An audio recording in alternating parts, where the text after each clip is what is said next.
Hello ನಮಸ್ಕಾರ, welcome to Anika Abhishek cooking and vlogs channel. ಹೇಗಿದ್ದೀರಾ ಎಲ್ಲರೂ?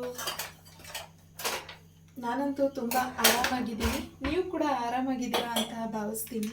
ಸೊ ಸಂಜೆಯಿಂದ ನನ್ನ ವ್ಲಾಗ್ನ ನಾನಿವತ್ತು ಶುರು ಮಾಡ್ತಾ ಇದ್ದೀನಿ. ಕಾಫಿ ಮಾಡಲೇಬೇಕು, ನಿಮಗೆ ಗೊತ್ತು.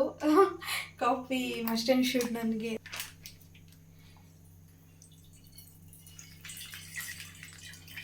ಯಾರೆಲ್ಲ ನನ್ನ ಚಾನೆಲ್ನ ನೋಡಿ ಸಪೋರ್ಟ್ ಮಾಡ್ತಾ ಇದ್ದೀರಾ ಎಲ್ರಿಗೂ ಥ್ಯಾಂಕ್ ಯು. ವಿಡಿಯೋ ಬರೋದು ಲೇಟ್ ಆಗ್ತಾ ಇದೆ. ಡೈಲಿ ಲೈವ್ ಆಗಲಿ, ವಿಡಿಯೋ ಆಗಲಿ, ಶಾರ್ಟ್ಸ್ ಆಗಲಿ ಏನೂ ಅಪ್ಲೋಡ್ ಮಾಡೋಕ್ಕಾಗ್ತಾ ಇಲ್ಲ. ಸ್ವಲ್ಪ ಟೈಮ್ ತೊಗೋತಾ ಇದ್ದೀನಿ, ಯಾರೂ ಬೇಜಾರಾಗಬೇಡಿ. ಬಟ್ ರೆಗ್ಯುಲರಾಗಿ ಮಾಡೋದಕ್ಕೆ ಆದಷ್ಟು ಟ್ರೈ ಮಾಡ್ತೀನಿ. ಅಂತ ತುಂಬ ಕೆಲವರು ಅಂದ್ಕೋಬೋದು, ಯಾರೋ ನೋಡ್ತಿರೋರು, ಅಯ್ಯೋ ಇವಳಿಗೇನು ಅಷ್ಟೊಂದು ಫ್ಯಾನ್ ಫಾಲೋವಿಂಗ್ ಇದೆಯಾ, ಅದಕ್ಕೆ ಹಿಂಗೆ ಹೇಳ್ತಿದ್ದಾಳ ಅಂತ. ಒಬ್ಬರು ಇಬ್ಬರು ನೋಡೋದ್ರಲ್ಲೇ ನಂಗೆ ತುಂಬ ಖುಷಿ ಇದೆ. ಆ ಒಬ್ಬರು ಇಬ್ಬರು ಒಂದು ಕಮೆಂಟ್ ಮಾಡ್ತಾರಲ್ವ, ಅದೇ ತುಂಬ ಖುಷಿ ಅಂತ ಅನಿಸುತ್ತೆ. ಸೊ ಜಾಸ್ತಿ ಜನ ನೋಡೋ ಟೈಮ್ ಕೂಡ ಬರ್ಬೋದು. ನಮ್ಮಲ್ಲಿರೋ ವಿಷಯ ಕರೆಕ್ಟಾಗಿತ್ತು ಅಂತಂದರೆ 100% ಜಾಸ್ತಿ ಜನ ನೋಡೋ ಚಾನ್ಸಸ್ಸು ಇರುತ್ತೆ. ನೋಡೋಣ. ಸೊ ಇದುವರೆಗೂ ಯಾರೆಲ್ಲ ವೀಡಿಯೋ ನೋಡ್ತಾ ಇದ್ದೀರಾ ಅವ್ರಿಗೆಲ್ಲರಿಗೂ ಥ್ಯಾಂಕ್ ಯು ಸೋ ಮಚ್.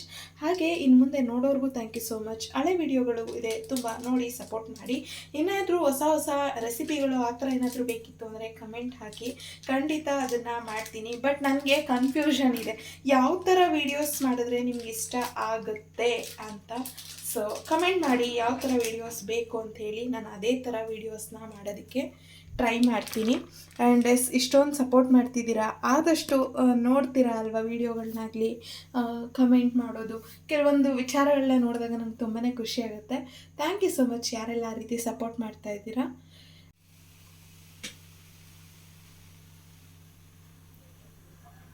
ಯಾರಿಗೆಲ್ಲ ಕಾಫಿ ಇಷ್ಟ ಕಮೆಂಟ್ ಮಾಡಿ. ನನಗಂತೂ ಕಾಫಿ ಅಭ್ಯಾಸನೇ ಆಗೋಯ್ತು. ಸ್ವಲ್ಪ ಬಿಟ್ಬಿಡ್ಬೇಕು ಅನ್ಕೋತೀನಿ, ನನ್ನ ರೆಗ್ಯುಲರ್ ಗ್ರೀನ್ ಟೀ ಅಭ್ಯಾಸಕ್ಕೆ ಹೋಗ್ಬೇಕು ಅನ್ಕೋತೀನಿ. ಬಟ್ ಅದೇನೋ ಗೊತ್ತಿಲ್ಲ, ಆಟೋಮೆಟಿಕ್ಕಾಗಿ ಮತ್ತೆ ನನಗೆ ಕಾಫಿ ಬೇಕೇ ಬೇಕು ಅಂತ ಅನಿಸ್ಬಿಡುತ್ತೆ. ಒಂದು ವಾರ ಬಿಟ್ಟರೆ ಮತ್ತೆ ಇನ್ನೊಂದು ವಾರಕ್ಕಾಗಲೇ ಕಾಫಿ ಕುಡಿಯೋಣ, ಸ್ವಲ್ಪ ರಿಲ್ಯಾಕ್ಸ್ ಅನಿಸುತ್ತೆ ಅಂತ. ಈ ನಡುವೆ ಅಂದರೆ ಈ 1 ವರ್ಷದಲ್ಲಿ ನಾನು ತುಂಬಾ ಅಟ್ಯಾಚ್ ಆಗಿದ್ದೀನಿ ಕಾಫಿಗೆ, ಹೇಳೋಕ್ಕಾಗದೇ ಇರೋಷ್ಟು. ಬನ್ನಿ ಎಲ್ಲರೂ ಬಿಸಿ ಬಿಸಿ ಕಾಫಿ ಕುಡಿಯೋಣ. ಯಾರೆಲ್ಲ ಇದ್ದೀರಾ, ಯಾರೆಲ್ಲ ವಿಡಿಯೋ ನೋಡ್ತಾ ಇದ್ದೀರಾ. ಸೊ ನೀವು ಯಾವ ಟೈಮಲ್ಲಿ ವಿಡಿಯೋ ನೋಡ್ತಿರೋ ಗೊತ್ತಿಲ್ಲ. ಸೊ ಆ ಟೈಮಿಗೆ ಈ ಕಾಫಿ ಕುಡಿದು ಸ್ವಲ್ಪ ಹೀರೆಕಾಯಿ ಇದೆ, ಅದು ಚಾಪ್ಸ್ ಮಾಡಬೇಕು. ರೆಸಿಪಿ ಶೇರ್ ಮಾಡ್ಕೋತೀನಿ ಇವತ್ತು. ಹೀರೆಕಾಯಿ ಚಾಪ್ಸಿಗೆ ಮೊದಲಿಗೆ ಏನೇನು ಬೇಕು ನೋಡ್ಕೊರಿ. ಮೊದಲಿಗೆ ನಾನಿಲ್ಲಿ ಈ ರೀತಿ ಹೀರೆಕಾಯಿನ ರೌಂಡಾಗಿ ಈ ರೀತಿ ತೊಗೊಂಡಿದ್ದೀನಿ. ಇದೇ ಮೇನ್ ಇಂಗ್ರೀಡಿಯೆಂಟು. ಹೀರೆಕಾಯಿ ಇದ್ರೇ ತಾನೇ ಚಾಪ್ಸ್ ಮಾಡೋಕ್ಕಾಗೋದು. ಸೊ ನೋಡಿ, ಈ ಥರ ಮೀಡಿಯಮ್ ಸೈಜಲ್ಲಿ ನಾನು ದಪ್ಪದಾಗಿನೇ ಆಲ್ಮೋಸ್ಟು ರೌಂಡಾಗಿ ಕಟ್ ಮಾಡ್ಕೊಂಡಿದ್ದೀನಿ. ಹಾಗೆ ಸ್ವಲ್ಪ ಈರುಳ್ಳಿ, ಇಲ್ಲಿ ನಾನು 1 ಈರುಳ್ಳಿ ದೊಡ್ಡದು ತೊಗೊಂಡಿದ್ದೀನಿ. ಇದು ಸ್ವಲ್ಪ ಕೊತ್ತಂಬರಿ ಸೊಪ್ಪು, ಹಾಗೆ ಸ್ವಲ್ಪ 1 ಸ್ಪೂನ್ ಕಾಳು ಮೆಣಸು, ಸ್ವಲ್ಪ ಟೊಮೆಟೊ, 1 ಟೊಮೆಟೊ ಪೂರ್ತಿ ತೊಗೊಂಡಿದ್ದೀನಿ, ಸಣ್ಣದಾಗಿ ಹಚ್ಚಿಟ್ಕೊಂಡಿದ್ದೀನಿ, ಸ್ವಲ್ಪ ಕೊತ್ತಂಬರಿ ಸೊಪ್ಪು, ಒಂದು 5 ಹಸಿಮೆಣಸಿನ್ಕಾಯಿ, ಸ್ವಲ್ಪ ತೆಂಗಿನಕಾಯಿ, ಸ್ವಲ್ಪ ಬೆಳ್ಳುಳ್ಳಿ, 2 ಲವಂಗ, ಹಾಗೆ 1 ಚಕ್ಕೆ ಪೀಸು. ಶುಂಠಿನ ನಾನು ಬೇಕು ಅಂತಲೇ ಸ್ಕಿಪ್ ಮಾಡಿದ್ದೀನಿ. ಸೊ ಇದಿಷ್ಟು ಇಂಗ್ರೀಡಿಯೆಂಟು ನಮಗಿವಾಗ ಬೇಕು ಹೀರೆಕಾಯಿ ಚಾಪ್ಸ್ ಮಾಡೋಕ್ಕೆ. ಸೊ ಮೊದಲಿಗೆ ಸ್ಟಾರ್ಟಿಂಗ್ ಏನು ಮಾಡಬೇಕು ಅಂದರೆ ಒಂದು ಫ್ರೈಯಿಂಗ್ ಪಾನ್ನ ತೊಗೋಬೇಕಾಗತ್ತೆ. ತೊಗೊಂಡು ಇದಕ್ಕೆ 1 ಸ್ಪೂನಷ್ಟು ಎಣ್ಣೆನ ಹಚ್ಕೋಬೇಕು. ನೋಡಿ ಈ ರೀತಿ ಒಂದು ಸ್ಪೂನ್ ಅಥವಾ 1.5 ಸ್ಪೂನಷ್ಟಾದರೆ ಸಾಕು. ಇಷ್ಟು ಎಣ್ಣೆನ ಹಾಕಿ, ಈ ಎಣ್ಣೆ ಕಾದ ತಕ್ಷಣ ಇಮಿಡಿಯೇಟಾಗಿ ನಾವು ಇದಕ್ಕೆ ಒಂದು ಈರುಳ್ಳಿಯಲ್ಲಿ ಅರ್ಧದಷ್ಟು ಈರುಳ್ಳಿನ ಸೇರಿಸ್ಕೋಬೇಕು. ನಮಗೆ ಫ್ರೈಗೇನು ಜಾಸ್ತಿ ಬೇಕಾಗಲ್ಲ. ಈರುಳ್ಳಿ ಹಾಕಿದ ಮೇಲೆ ಚೆನ್ನಾಗಿ ಫ್ರೈ ಮಾಡ್ಕೋಬೇಕು, ಒಂದು ಸ್ವಲ್ಪ ಅದು ಹಸಿ ವಾಸನೆ ಎಲ್ಲ ಹೋಗೋ ಥರ.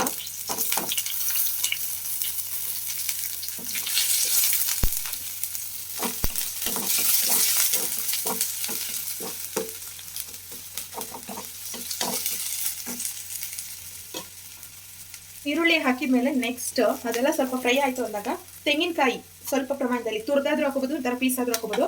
ನನಗೆ ಸ್ವಲ್ಪ ಇದು ಕೊಬ್ಬರಿ ಥರ ಆಗ್ಬಿಟ್ಟಿತ್ತು, ಹಾಗಾಗಿ ನಾನು ಕಟ್ ಮಾಡ್ಕೊಂಡಿದ್ದೀನಿ. ತೆಂಗಿನಕಾಯಿ ಜೊತೆಗೆ ಸ್ವಲ್ಪ ಬೆಳ್ಳುಳ್ಳಿ, ಹಾಗೆ 2 ಲವಂಗ, 1 ಚಕ್ಕೆ, ಹಾಗೆ 5 ಹಸಿರು ಮೆಣಸಿನ್ಕಾಯಿ, ಇಷ್ಟನ್ನು ಹಾಕಿ ಚೆನ್ನಾಗಿ ಫ್ರೈ ಮಾಡ್ಕೋಬೇಕು.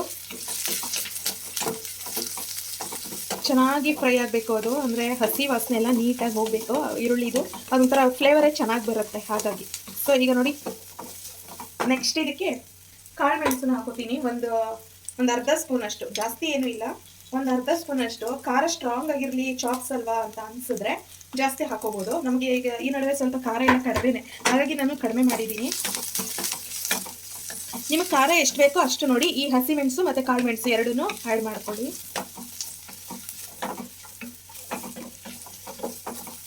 ಈಗ ಇದಕ್ಕೆ ಕೊತ್ತಂಬರಿ ಸೊಪ್ಪು, ಒಂದು ಹಿಡಿಯಷ್ಟು ಕೊತ್ತಂಬರಿ ಸೊಪ್ಪನ್ನ ನಾನು ಈ ರೀತಿ ಕಟ್ ಮಾಡಿ ಹಾಕೊಂಡಿದ್ದೀನಿ. ಪುದೀನ ಇತ್ತು ಅಂದರೆ ಪುದೀನೂ ಒಂದೆರಡು ಎಲೆ ಸೇರಿಸ್ಕೊಳ್ಳಿ, ಅದು ಒಂಥರ ಘಮ ಫ್ಲೇವರ್ ಕೊಡುತ್ತೆ, ಚೆನ್ನಾಗಿರುತ್ತೆ.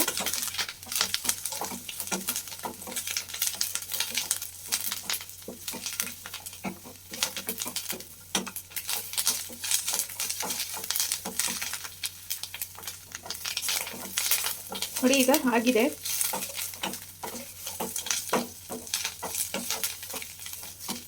ಇಷ್ಟೇ.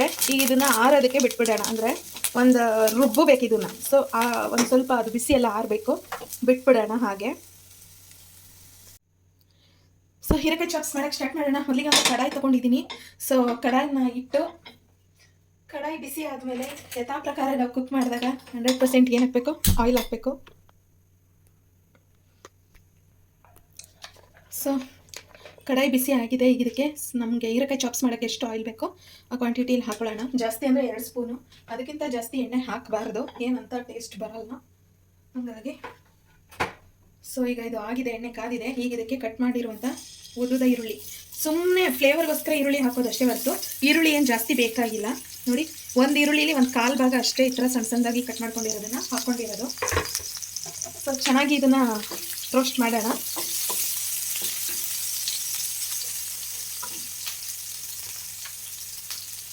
ಈರುಳ್ಳಿ ಎಲ್ಲ ಆಲ್ಮೋಸ್ಟ್ ಫ್ರೈ ಆಗಿದೆ. ಈಗ ಇದಕ್ಕೆ ಕಟ್ ಮಾಡ್ಕೊಂಡಿರುವಂಥ ಹೀರೆಕಾಯಿನ ಈ ರೀತಿ ಹಾಕೊಳ್ಳೋಣ. ಚೆನ್ನಾಗಿ ತೊಳೆದು ಈ ರೀತಿ ರೌಂಡ್ ಶೇಪಲ್ಲಿ ಸಿಪ್ಪೆ ಎಲ್ಲ ಒರೆದ್ಬಿಟ್ಟು ಈ ರೀತಿ ಔಟ್ ಸೈಡ್ ಇರೋದನ್ನ ಈ ಥರ ಕಟ್ ಮಾಡ್ಕೋಬೇಕು.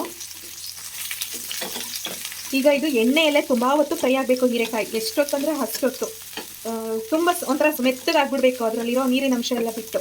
ಆ ಥರ ಇದನ್ನು ಒಂದು 5 ರಿಂದ 8 ನಿಮಿಷ ಫ್ರೈ ಮಾಡಬೇಕಾಗುತ್ತೆ. ಹೈ ಫ್ಲೇಮಲ್ಲೇ ಇಟ್ಕೊಳ್ಳಿ, ಮೀಡಿಯಂ ಫ್ಲೇಮ್ ಅಂತಲೇ ಅಲ್ಲ, ಹೈ ಫ್ಲೇಮಲ್ಲೇ ಇಟ್ಕೋಬೋದು, ಏನು ತೊಂದರೆ ಇಲ್ಲ. ಬಟ್ ಕೈ ಆಡಿಸ್ತಿರ್ಬೇಕು, ತೀರಾ ತಳ ಇಡ್ಸೋಕೆ ಹೋಗಬೇಡಿ. ಆಮೇಲೆ ಹೈ ಫ್ಲೇಮಲ್ಲೇ ಇಟ್ಕೊಂಡಿದ್ದೀನಿ ಅಂತ.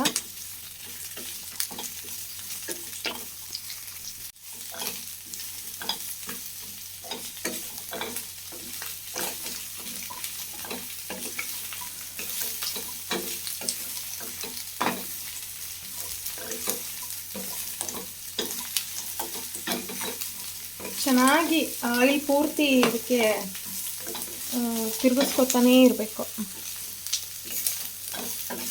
ಹೀರೆಕಾಯಿಗೂ ಆಯಿಲೆಲ್ಲ ಸೆಟಲ್ ಆಗಬೇಕು, ಹಾಗೆ ಅದರಲ್ಲಿರೋ ನೀರಿನ ಅಂಶ ಎಲ್ಲ ಬಿಟ್ಟು ಹೀರೆಕಾಯಿ ಕೂಡ ಸಾಫ್ಟ್ ಆಗಬೇಕು. ನೋಡ್ತಾ ಇದ್ದೀರಾ, ಆಯಿಲಲ್ಲಿ ಸ್ವಲ್ಪ ಈಗಾಗಲೇ ಸುಮಾರು ಒಂದು ಹದಕ್ಕೆ ಬರ್ತಾ ಇದೆ ಹೀರೆಕಾಯಿ. ಹೀರೆಕಾಯಲ್ಲಿ ಸಾಕಷ್ಟು ರೆಸಿಪೀಸ್ ಮಾಡ್ಬೋದು. ನಮ್ಮನೇಲಿ ನಮ್ಮ ಯಜಮಾನ್ರು ತಿನ್ನಲ್ಲ ಅನ್ನೋ ರೀಸನ್ಗೆ ಹೀರೆಕಾಯಿನೇ ಮಾಡಲ್ಲ. ಇವತ್ತೇನೋ ಗೊತ್ತಿಲ್ಲ, ಅವರೇ ಹೀರೆಕಾಯಿ ಚಾಪ್ಸ್ ಮಾಡುಮ್ಮ ಅಂದಿದ್ದಾರೆ ಅಂದ್ಬಿಟ್ಟು ಮಾಡ್ತಾ ಇದ್ದೀನಿ. ನೋಡೋಣ ಹೇಗೆ ತಿಂತಾರೆ, ತಿನ್ನಲ್ಲ. ಅವರಿಗೆ ಒಟ್ಟಲ್ಲಿ ನೀರಿನ ಅಂಶ ಇರುವಂಥ ಯಾವುದೇ ತರಕಾರಿಗಳು ಆಗಲ್ಲ. ಆದರೆ ಇವತ್ತು ಅವರೇ ಕೇಳಿದ್ದಾರೆ, ಅದಕ್ಕೆ ಆ ಥರ ನೀರು ಬಿಟ್ಕೊಳ್ಳೋ ಥರ ಸಾಂಬಾರು ಮಾಡೋ ಬದಲು ಈ ಥರ ಚಾಪ್ಸ್ ಮಾಡಿಬಿಟ್ರೆ ಗಟ್ಟಿಯಾಗೂ ಇರುತ್ತೆ, ಟೇಸ್ಟಿ. ಈ ಚಿಕನ್ ಚಾಪ್ಸು, ಮಟನ್ ಚಾಪ್ಸ್ ಎಲ್ಲ ಹೆಂಗೆ ಮಾಡ್ತೀವಲ್ಲ ಅದೇ ಹದ ಇದು. ಹಾಗಾಗಿ ಸ್ವಲ್ಪ ಮಸಾಲೆ ಎಲ್ಲ ಇರುತ್ತಲ್ಲ, ಗಟ್ಟಿ ಇರುತ್ತೆ ಅಂತ ತಿಂತಾರೆ ಅಂತಷ್ಟೇ ಈ ಥರ ಮಾಡ್ತಾ ಇರೋದು. ಹೀರೆಕಾಯಿನೇ ಇಷ್ಟಪಡದೇ ಇರೋರಿಗೆ ಈ ರೀತಿ ಚಾಪ್ಸ್ ಮಾಡಿಕೊಟ್ರೆ 100% ಇಷ್ಟಪಟ್ಟು ತಿಂತಾರೆ. ಈಗ ನೋಡಿ, ಆಲ್ಮೋಸ್ಟ್ ಹೀರೆಕಾಯಿ ಎಲ್ಲ ಸಾಫ್ಟ್ ಆಗಿದೆ. ಇದು ನೋಡಿ, ಈ ಥರ ಪ್ರೆಸ್ ಮಾಡಿದ್ರೆ ಇಲ್ಲಿ ಸೈಡಲ್ಲಿ ಎಣ್ಣೆನ ಹೆಂಗೆ ಬಿಡ್ತಾ ಇದೆ ಈ ಥರ ಕೆಳಗಡೆ ನೋಡಿ.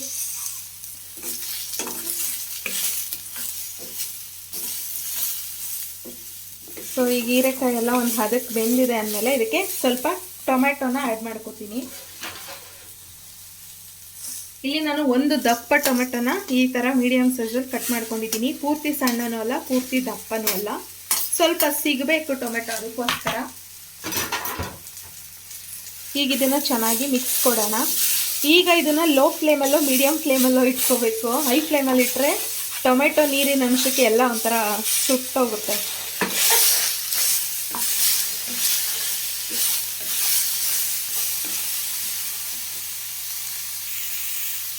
ನೋಡಿ ಈಗ ಟೊಮೆಟೊ ಹಾಕಿದ್ಮೇಲೆ ನಾನು ರುಚಿಗೆ ತಕ್ಕಷ್ಟು ಉಪ್ಪನ್ನು ಸೇರಿಸ್ಕೊತಾ ಇದ್ದೀನಿ.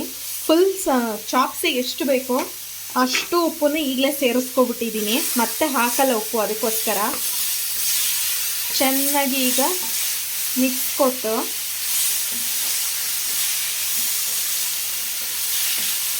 ನೋಡಿ ಹೀರೆಕಾಯಿ ಕೂಡ ಆಲ್ಮೋಸ್ಟ್ ಯಾವ ಥರ ಫ್ರೈ ಆಗ್ತಾ ಇದೆ ಅಂತ.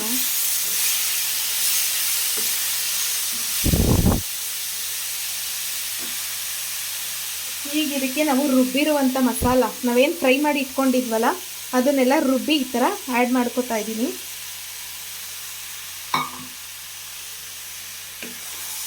ಫಸ್ಟು ಮಸಾಲೆ ಜೊತೆ ಹೀರೆಕಾಯಿನ ಈ ರೀತಿ ಮಿಕ್ಸ್ ಮಾಡ್ಕೋಬೇಕು.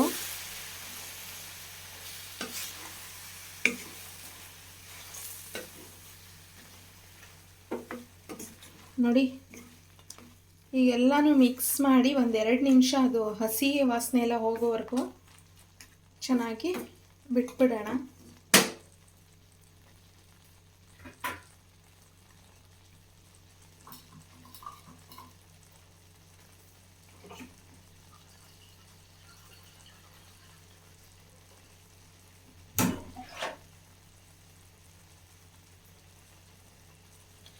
ಸೈಡಲ್ಲೆಲ್ಲ ಕುದಿ ಬರೋಕ್ಕೆ ಸ್ಟಾರ್ಟ್ ಆಗಿದೆ ಅಂದರೆ 100% ಅದು ಫ್ರೈ ಆಯಿತು ಅಂತ. ತುಂಬ ಏನೂ ಜಾಸ್ತಿ ಹೊತ್ತು ತೊಗೊಳ್ಳಲ್ಲ, ಒಂದು 5 ನಿಮಿಷ ಅಷ್ಟೇ ತೊಗೊಳ್ಳೋದು. ನೋಡಿ ಆಲ್ಮೋಸ್ಟ್ ಎಲ್ಲ ನೀರು ಬಿಡ್ತಾ ಇದೆ. ಈಗ ಹೀರೆಕಾಯಿಂದನೂ ನೀರು ಬಿಡೋಕ್ಕೆ ಸ್ಟಾರ್ಟ್ ಆಗಿದೆ. ಆಗಲೇ ಡ್ರೈ ಆಗಿತ್ತಲ್ವ, ಈಗ ಪೂರ್ತಿಯಾಗಿ ನೀರು ಬಿಡೋಕ್ಕೆ ಸ್ಟಾರ್ಟ್ ಆಯಿತು. ಸೊ ಈಗ ಇದಕ್ಕೆ ನಾವು ಸಾಂಬಾರು ಕ್ವಾಂಟಿಟಿ ಅಂದರೆ ನಾವು ಚಾಪ್ಸ್ ಮಾಡ್ತಾ ಇದ್ದೀವಲ್ವ, ಈ ಮುದ್ದೆಗೆ, ರೈಸ್ಗೆ, ಚಪಾತಿಗೆಲ್ಲ ತಿನ್ಬೋದು. ಸೊ ಅದಕ್ಕೆ ಎಷ್ಟು ಕ್ವಾಂಟಿಟಿಯಲ್ಲಿ ಬೇಕೋ ಅಷ್ಟು ನೀರನ್ನು ನಾನೀಗ ಸೇರಿಸ್ಕೊತಾ ಇದ್ದೀನಿ. ಸೊ ನಾವೇನು ರುಬ್ಬಿದ್ದೀವಿ ಅದೇ ವಾಟರ್ನ ಯೂಸ್ ಮಾಡ್ತಿರೋದು. ಯಾವುದನ್ನೂ ವೇಸ್ಟ್ ಮಾಡಬಾರ್ದು ಫ್ರೆಂಡ್ಸ್, ಸುಮ್ಮನೆ ಬರಲ್ಲ ಅದೆಲ್ಲ.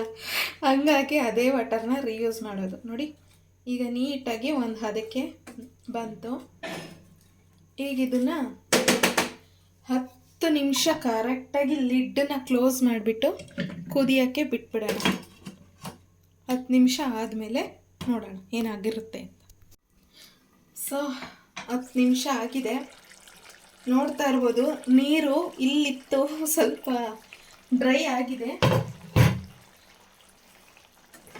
ಬಿಸಿ ಬಿಸಿಯಾದ ಹೀರೆಕಾಯಿ ಚಾಪ್ಸು ಪರ್ಫೆಕ್ಟಾಗಿ ನಮ್ಮ ಏನು ಚಾಪ್ಸ್ ಹದ ಇದೆಯಲ್ಲ ಆ ಹದಕ್ಕೆ ಬಂದಿದೆ. ನೋಡ್ತಾ ಇರ್ಬೋದು ತುಂಬ ಚೆನ್ನಾಗಾಗಿದೆ. ಈಗ ಇದಕ್ಕೆ ಸ್ವಲ್ಪ ಕೊತ್ತಂಬರಿ ಸೊಪ್ಪನ್ನು ಹಾಕಿದ್ರೆ ಮುಗೀತು. ಪರ್ಫೆಕ್ಟ್ ಆಗಿರುವಂಥ ಹೀರೆಕಾಯಿ ಚಾಪ್ಸು ಊಟ ಮಾಡೋಕ್ಕೆ ರೆಡಿ. ಈಗ ಇದನ್ನು ಮುದ್ದೆಗೆ, ಹಾಗೆ ರೈಸಿಗೆ, ಚಪಾತಿಗೆ, ಅಕ್ಕಿ ರೊಟ್ಟಿಗೂ ಕೂಡ ತಿನ್ಬೋದು. ನಿಜವಾಗ್ಲೂ ತುಂಬ ರುಚಿಯಾಗಿರುತ್ತೆ. ಸರ್ವ್ ಮಾಡುವಾಗ ತೋರಿಸ್ತೀನಲ್ಲ, ತಿಂದುಬಿಟ್ಟು ನಮ್ಮ ಯಜಮಾನರು ರಿವ್ಯೂ ಕೊಡ್ತಾರೆ. ನೋಡೋಣ, ಅವ್ರಿಗೆ ರಾಗಿ ಮುದ್ದೆ ಬೇಕಂತ ಇದ್ರ ಜೊತೆಗೆ. ಸೊ ಇಷ್ಟೇ, ನೀವು ಮಾಡಿ ತಿನ್ನಿ. ರುಚಿ ಹೇಗಿತ್ತು ಅನ್ನೋದನ್ನು ಕಮೆಂಟ್ ಬಾಕ್ಸಲ್ಲಿ ತಿಳಿಸಿ. ಈಗಾಗಲೇ ನಿಮಗೆ ಇದೇ ರೀತಿ ಮಾಡೋಕ್ಕೆ ಗೊತ್ತಿತ್ತು ಅಂದರೆ ಕಮೆಂಟ್ ಮಾಡೋದನ್ನು ಮರಿಬೇಡಿ. ಸೊ ಚಿಕನ್ ಚಾಪ್ಸ್ ಥರನೇ ಕಾಣಿಸ್ತಾ ಇದೆ, ಬಟ್ ಚಿಕನ್ ಚಾಪ್ಸ್ ಅಲ್ಲ, ಹೀರೆಕಾಯಿ ಚಾಪ್ಸು. ಬಿಸಿ ಬಿಸಿ ರಾಗಿ ಮುದ್ದೆ ಜೊತೆಗೆ ಅಷ್ಟೇ ರುಚಿಯಾಗಿರುವಂಥ ಹೀರೆಕಾಯಿ ಚಾಪ್ಸ್ ಮಾಡಿದ್ದೀನಿ. ತುಂಬ ಚೆನ್ನಾಗಿದೆ, ತುಂಬ ಟೇಸ್ಟಾಗಿದೆ. ನೋಡೋಣ ಅಭಿ ಏನಂತಾರಂತ. ಹೀರೆಕಾಯಿ ಚಾಪ್ಸು ಅಭಿ ಹುಷಾರಿಲ್ಲ ಅನಿಸ್ತೈತೆ, ಮೈಯೆಲ್ಲ ಯಾಕೋ ಒಂಥರ ಟಯರ್ಡ್ ಆಗಿದೆ ಕಣೆ. ಸರಿ, ಟೇಸ್ಟ್ ಮಾಡಿ. ಚೆನ್ನಾಗಿದೆ, ಚಳಿಗೆ ಅದಕ್ಕೂ ಚೆನ್ನಾಗಿದೆ, ಬಿಸಿ ಬಿಸಿ. Thank you. ತುಂಬ ಸ್ಪೈಸಿಯಾಗಿರುತ್ತೆ. ಅಷ್ಟೊಂದು ಉಸಿರು ಬಿಡ್ತಾ ಇದ್ದೀರಾ, ಅಷ್ಟೊಂದು ಚಳಿ ಆಗ್ತಿದೆಯಾ? ಚೆನ್ನಾಗಿದೆ. Thank you Anika. ಅವರಿಗಂತೂ ಹುಷಾರಿರಲಿಲ್ಲ, ಹಾಗಾಗಿ ಆ ಥರ ಮಾತಾಡ್ತಿದ್ರು. ಬಟ್ ಟೇಸ್ಟ್ ಅಂತೂ ಚೆನ್ನಾಗಿದೆ ಅಂತ ಹೇಳಿದ್ರು. ಇಲ್ಲಿಗೆ ಈ ಲಾಗ್ನ ಎಂಡ್ ಮಾಡ್ತೀನಿ. ಮತ್ತೊಂದು ಹೊಸ ಲಾಗ್ ಜೊತೆ ಸಿಗ್ತೀನಿ. ಬಾಯ್, ಟೇಕ್ ಕೇರ್.